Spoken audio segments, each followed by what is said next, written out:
అందుకే ఎక్కడ కూడా మనం బేసిసాల కోలే, ఎక్కడ కూడా మనము కేసీఆర్ లాగా ఫామ్ హౌస్లో ఉండి ప్రజల్ని కలవకుండా ప్రజల కష్టాలు తెలుసుకోకుండా 10 సంవత్సరాలు ఆయన ఎట్లయితే వ్యవహరించిండో మనం కళ్ళారా చూసినాం.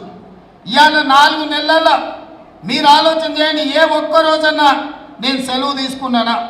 రోజుకు 18 గంటలు కష్టపడుతూ రాష్ట్రం నలుమూలల నుంచి ఎవరు వచ్చినా వాళ్ళందరినీ కలుస్తూ వాళ్ళందరి యొక్క సమస్యలు పరిష్కరించడానికి శాయశక్తులు ప్రయత్నం చేస్తున్నాను. మీకు అందరికీ తెలుసు, అసెంబ్లీ ఎన్నికల్లో నామినేషన్కి వచ్చిపోయినా నేను మళ్ళీ ఇక్కడ దిక్కు కూడా నేను మళ్ళీ చూడలే.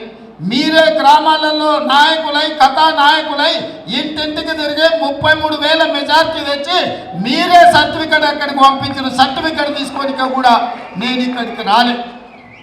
కానీ ఇవాళ ఎంపీ ఎలక్షన్లో ఇప్పటికే 5 సార్లు వచ్చిన మీ దగ్గరికి.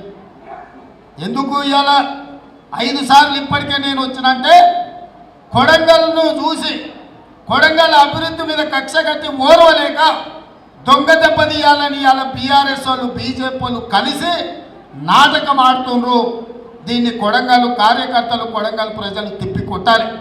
ఎందుకంటే అధికారం చేపట్టిన 100 రోజుల లోపలనే కొడంగల్కి 5,000 కోట్ల రూపాయలు నిధి తీసుకొచ్చినాం.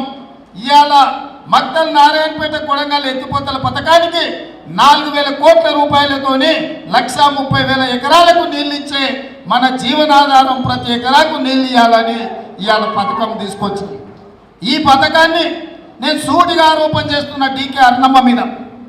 ఆనాడు కిరణ్ కుమార్ రెడ్డి గారు ఇవ్వడానికి సిద్ధమైన అడ్డం పెట్టి మక్తల్ నారాయణపేట కొడంగల్ ఎత్తిపోతల పథకానికి అడ్డుపడ్డది ఆ రోజు డీకే అర్ణమ్మ. ఆ రోజు అడ్డుపడ్డామే ఈరోజు మనం తెచ్చుకుంటే చూసి ఓర్వలేక ఇవాళ మనల్ని దెబ్బతీయాలని చూస్తున్నారు. ఆమెనే మంత్రిగా ఉండే, ఈ పక్కనే నాది నారాయణపేట మక్తలు ఇక్కడనే నేను పెరిగినా అన్న సంతోషం. తల్లి నువ్వు ఇక్కడనే పెరిగినా మేము కూడా ఒప్పుకుంటాం. మీ అమ్మమ్మల ఊరు కూడా ఈయనే మన మండలమే, మద్దూరు మండలం. ఏ ఊరే? ఈ పక్కనే పెదిరిపాడ్ల ఆమె చుట్టాలు ఉన్నారు, నాకు కూడా తెలుసు అన్నమ్మ చుట్టాలు. మరి ఎందుకమ్మా మాకు కృష్ణా జలాలు రాకుండా అడ్డుకున్నావు? ఎందుకమ్మా మాకు కృష్ణా వికారాబాద్ రైల్వే లైన్ రాకుండా అడ్డుకున్నావు? ఎందుకమ్మా నువ్వు మంత్రి పదవి దిగిపోయే వరకు మా మద్దూరు కోసుకి డబుల్ రోడ్ ఇవ్వలేదు? ఎందుకమ్మా దామరకింత నుంచి మా మద్దూరుకు డబుల్ రోడ్ వేయలేదు? ఎందుకమ్మా మా మైపినగర్ నుంచి చించోలి వరకు రోడ్డు గుంతలు పడి 3 గంటలు పట్టేది కోసుకి రానికి? ఎందుకు వేపియలేదు తల్లి? ఎందుకు మాకు మన్నెగూడ నుంచి గుల్బర్గా వరకు మా రోడ్లు ఎందుకు బాగు చేయించలేదు? మా గ్రామాలలో స్కూల్ ఎందుకు కట్టియలే? మా